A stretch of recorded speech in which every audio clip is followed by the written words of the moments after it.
G'day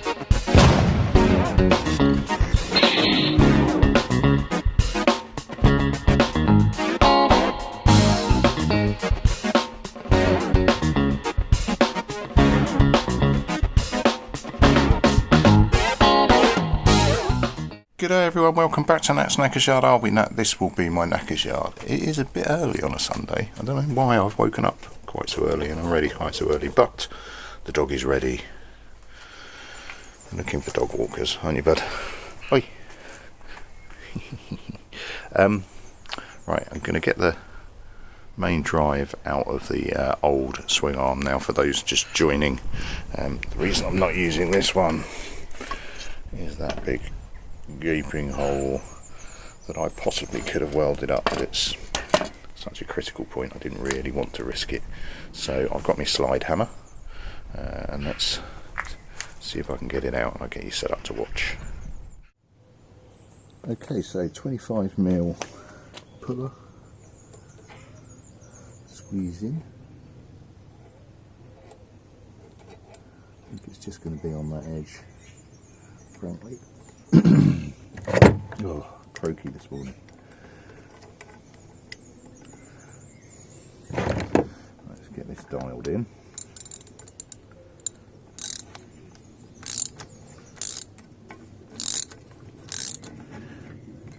Hand tools only because it is early.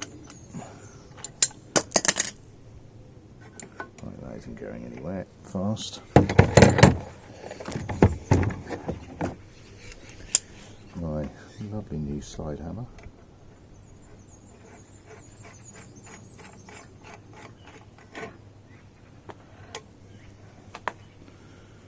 Right.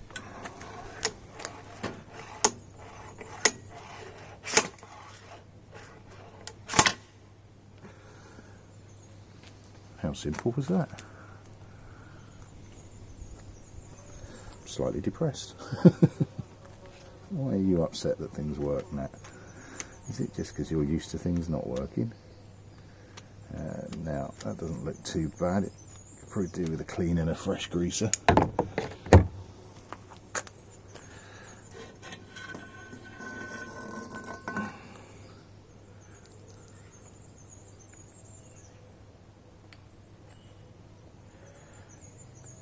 Yeah. Well, that was simple. Let's get the rest of it. Right, I need to clean the actual drive plate itself before I do anything. And then I'll drop you back in and we'll start rebuilding this thing. Okay, so there we go. That's the Nitrum Oils anti-rust metal paint stuff, matte black. It's not perfect. I haven't scrubbed it all down to perfect shape, and it's a run in the original paint, which is fucking irritating because it's flashing through. I've chucked on the old one just to blank out the end more than anything else, and I'll crack on with coats on that while I continue with the rest of the bike. And while the dog supervises, I really can't be arsed rubbing this down again. I've given it a clean to get rid of what might be the last of the grease. There's still some somewhere, and I'll continue with that. Now, thinking of the seat, just drop that back a bit. Thinking of the seat, now the issue that I don't want to do is, if I go flat across there, if you remember the original back that I made, I might dig out and show you, but essentially I made like, you know, a divot for the wheel, for the travel, full travel of the rear wheel. If I go flat across, I'm going to impede that, so I need to build something in. Now, I don't know how much I need to do without reconstructing and yada yada yada, which I'm obviously not going to do now. What I do have is the original mudguard, which did have a flattened section for the seat now, or for the original seat, where somebody just banged it with a hammer. So what I'm going to do is knock that out, bolt it on, and see how big a hoop I need, because if anything gave it enough clearance, it was the original. So let's try and flatten that out a bit. I'm also trying to keep the noise down because it's about 8:30 now. 8:30, 10 to 9 on a Sunday morning, so I don't want to be breaking out power tools and the like, which is part of the reason I'm not continuing to sand that. Just going to belt a bit of metal a little bit, nice and quietly. Right, I think you agree that looks awful. It isn't going back on, but I'm so pleased that I kept it. because it's given me the arch that I need for that wheel. Now I would love a really thin flat seat at the back, you know, like 2 mil straight across that line, but I can't do that because it's going to impede the wheel. So I'm really chuffed I kept that. Now I was just going to crack on fiberglass it and wipe some fiberglass on. I have beaten out most of that relief dent. Now obviously the fiberglass is going to match that completely. So if I fiberglass on that, I'm going to get that same dent, that little divot there. So I think what I'm going to do, I've got a load of really old crappy filler actually. So I'm going to fill that so I get a better curve, rub it down when it gets a bit later as well to get rid of the roughness, just to see if I can get a more even that. I don't care what it looks like, you know, this is not going to get used, but I do want to use the curve from it as effectively as a mould for the seat. So I'm going to whip it off, chuck a load of filler on it, let that cure off, and then hopefully by the time that's cured off, it'll be a more respectable time to break out power tools. And there we go, from the Del Boy School of filler. Filler over rust. If you don't know what I'm talking about, Del Boy's Garage, go check it out, or check out Dirty Garage Guy and his series of the hammer dog shit that he's taking apart. It's fucking brilliant. If you're not keen on swearing, give it an avoid. Yeah, that is as ugly as I would ever do. It is like making a cake. I'm just trying to build up the bump. I think I'm going to make a cup of tea. I think it's then socially acceptable to use power tools. I'm going to get my orbital and just knock off the rust, knock that a bit flatter, and we'll get it mounted back on the bike to use as a mould for the seat. I can't remember if I said it actually, but the bump that it's going to give me, I can lose in foam. It's fine. It's not going to have a bump in the profile of the seat. It's going to be straight across. Well, that's the plan. We'll see. And there you go. Going full Del Boy. That's perfect. That's exactly what I was after. No, is it? Fuck. That hurt my soul doing that. But I do have built up the bulge that I want. It's fiberglass. It's not going to, you know, it's not going to pick up that little lip, that big fuck off lip. That's fine. I just wanted to raise that a bit. Right, I'm going to get it mounted, then maybe have a bit of brekkie, and then get fiberglassing. I don't think it's a paint day because the weather is really shaky. So this could work out quite nicely because I probably wouldn't be able to paint anyway. But and plus, I think more importantly, I don't really want to be doing this sort of thing of hacking this around and pulling it in and out of a bike frame after it's painted. I've got it in the rough shape that I'm after. It needs tidying up before I go anywhere near it with paint, so I think it is a seat day more than anything else. Right, then get this mounted, grab a cup of tea, and then crack on.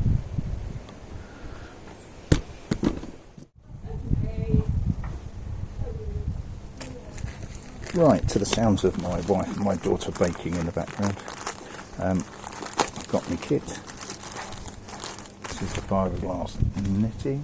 I don't know if the kit actually came with gloves. That's a surprise.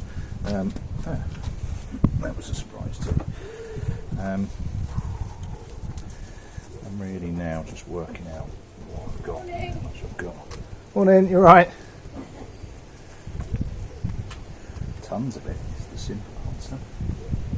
And actually, it's not far off the right dimensions. In fact, it's fucking bang on the right dimensions.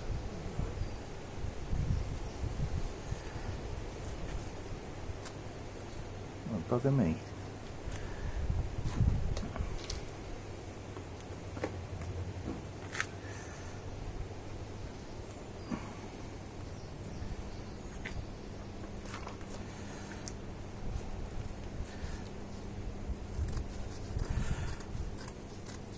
I know it's probably better off to pull it rather than scissor it. And actually, if I do it like that, slightly off centre to give me a decent overlap. Trim litter. That means I can get a double thickness down the middle.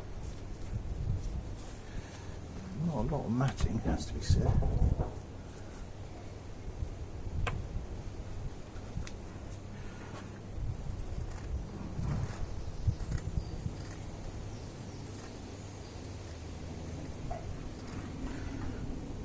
Means I can do double on each side.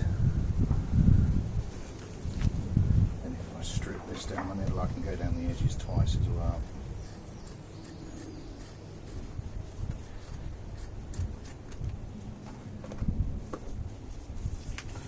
So I can go like that, like that, and then ditto on the other side.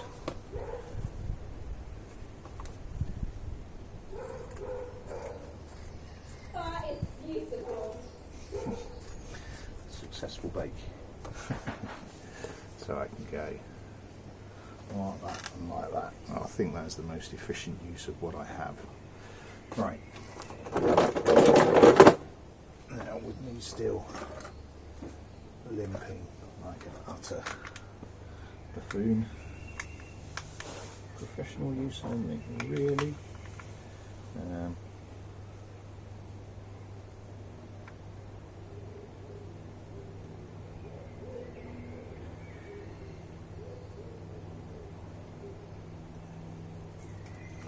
Right, I'm going to have to make this up because this is fiberglass repair rather than anything else. I'm just going to look up my proportions and see what it comes up with while I trip over everything, because I'm not tidying up after myself, which is neither big or clever when you've got a dodgy leg. Right, let's see if I can work this out. Right, so I've moved you around a bit there.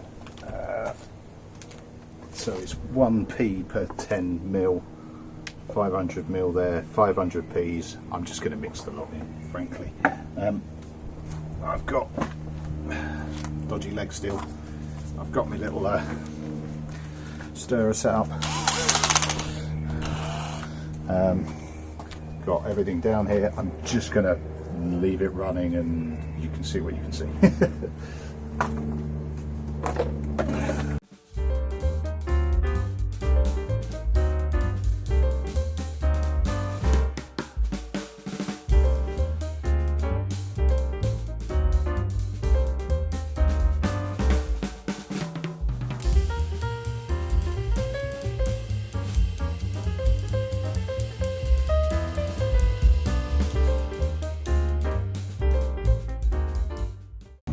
Right, with a little bit of very careful editing, I should be able to get away with the fact that I blatantly put too much hardener in it because it went like jelly. It's now gone solid before I've finished applying it, but there's more than enough on there. I'm not that concerned.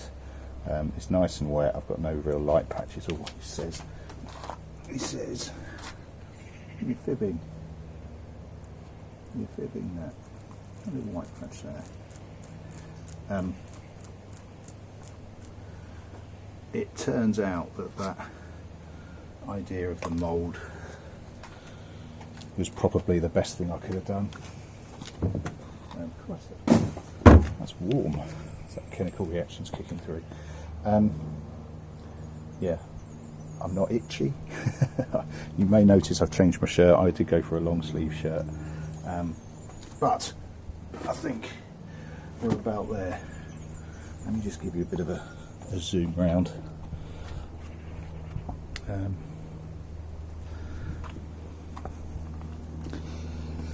It's now let it cure for 24 hours,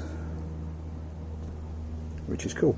That'll do me. I kicked the arse out of it yesterday. I don't really want to try and get away with it again.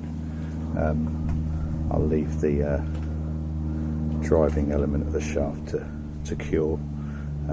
You may notice that I did bolt on the old swing arm while I was doing it. That was more to mask out the end than anything else.